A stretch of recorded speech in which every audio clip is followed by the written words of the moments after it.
Well, hi everybody from IMEX Day One. I am lucky enough to be sitting here with Miguel Neves, editor of Skift Meetings. Skift Meetings. No problem. And I can't claim to edit the whole of Skift. I, That's a whole other job. but if anybody knows about meetings and what's happening at the forefront of meetings, it is Miguel. And so yesterday, before the show opened, Miguel ran Skift Innovation Labs, where he invited people from technology, people from destinations, people from events, event planners to innovate. Yeah, we had a group of about 100 in the room. The session's all about peer-to-peer learning. So we don't talk from the stage a lot. We just have conversations at the table. So we kind of mix people up. We get them to get up and move around, and then we survey them in advance, ask them what they wanted to talk about, and then we kind of rank those. And then we have topic tables. We say, hey, go to table 1 if you want to talk about this. Go to table 5, etc. And we love that format because it allows us to really get people talking. And when you're at a big show like IMEX, it's very hard to, especially if you're first time here, it's very hard to sort of know what to do, how do you go and kind of solve the challenges that you have. And so we connected people, we got them to really solve their challenges, and from a selfish perspective, we heard what challenges they have, and that's super important for me. That's what we want to hear from you. So you have to clue us in. Which table, which topic were people... So a lot of it was about sort of doing more with less, figuring out how to handle situations. There was a lot about contracts. There was a lot about that idea of, can a destination really make or break an event? That was something we talked about. I think and I don't know what this means, but we had a couple of tables that were about diversity and inclusion and about sustainability and about risk management, and nobody showed up for those tables. Really? Yeah. And so that's why I'm like, I don't know what this means. Maybe it's not the right topic to discuss at a session like this, but sometimes we need to have a reality check and say like, hey, if this isn't top of mind for people, then that's we need to acknowledge really that as well. Surprising. But contracts, Contracts are big. I can, and work. Are you hearing work shortages, hospitality shortages? Yeah, definitely. Service levels are still hard. I mean, here in Vegas, restaurants are working with a lot of new staff. There's a lot of trainees. There's a lot of things happening. So I think that's very obvious. And I think everybody's really overworked. They are overworked, but tell me, do you think they're also trying to get up to speed quickly? Let's talk about AI in the workflow for an event planner, an event destinations. Is that what's keeping them up, or? I don't know if that's. Look, I think there's a big compression in the industry. We had, of course, the COVID pandemic, and people are trying to figure out how to recover, how to figure all that out, and we're doing really well, right? There's going to be probably 17,000 people here this week. Bigger than last year. That's like 30% bigger than last year. It's a huge increase, right? And so that's great, but not everything's running properly yet, and that causes a lot of stress, and that causes a lot of things that just keep us up at night. AI. Look, I think AI, I've done a number of sessions on AI. I think you know a lot about AI as well. AI is super interesting, but I don't think people have really integrated it into their processes for the most part. Yeah. I think they're dabbling, and I actually think that we'll probably end up having the tools integrate AI without us even really noticing, rather than making a big shift ourselves personally to sort of using AI specifically. You're right, so that it might be built into Google Docs or Word. Exactly, like and Gmail that completes your sentences for you. That's AI. Oh my It's a God. perfect version of AI. I use that all the time. I don't think about it like, do I want this on or not? It's just on. No, absolutely. You just have to be smart enough to know when it's gone nuts or you've gone nuts. So, in other technologies, I mean, do you feel like, so first of all, do people expect more of their destinations to be more teched up? Like more, are you seeing a trend towards whatever, robots, automated check-ins? No, I think that's sort of tech washing, if I'm honest. I think that's more of like, hey, this is a cool new feature, or there's a robot at this hotel.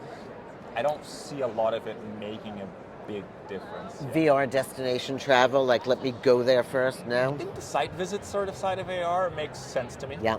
I think that is pretty cool when you can actually feel like you're in a room and you actually get an idea for what that room looks like with 100 tables, whatever it is that you want to look at. I think that's pretty cool.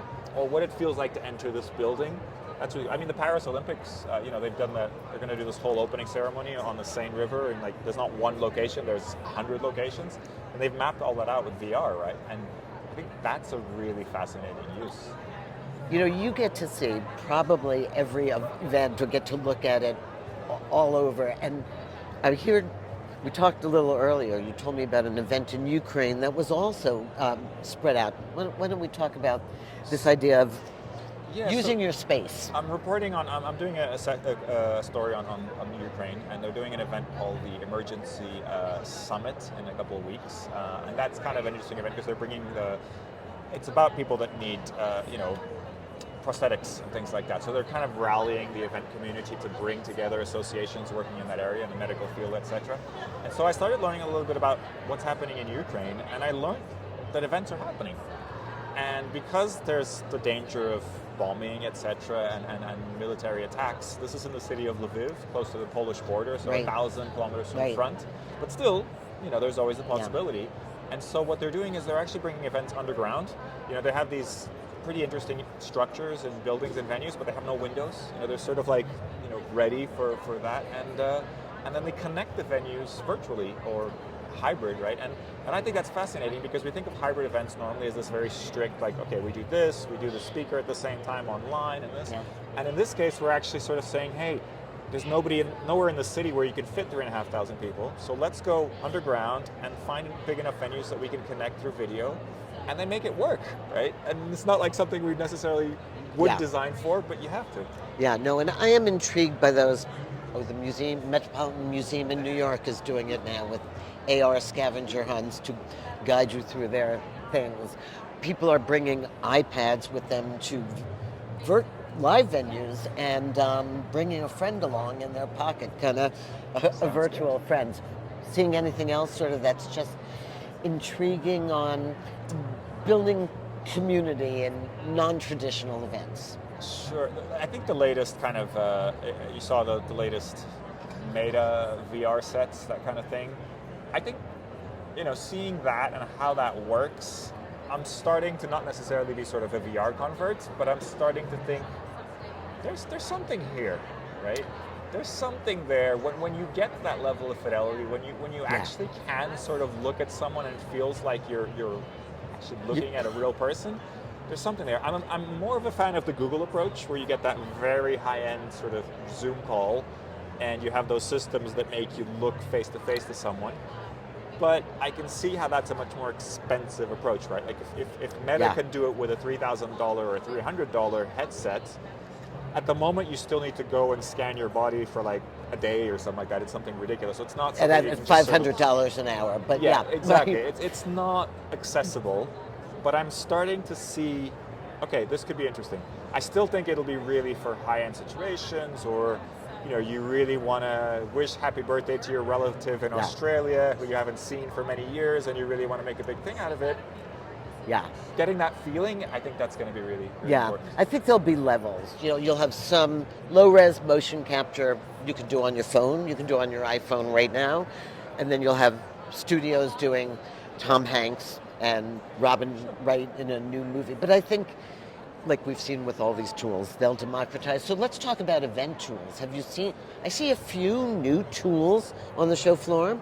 I see some consolidation of old tools.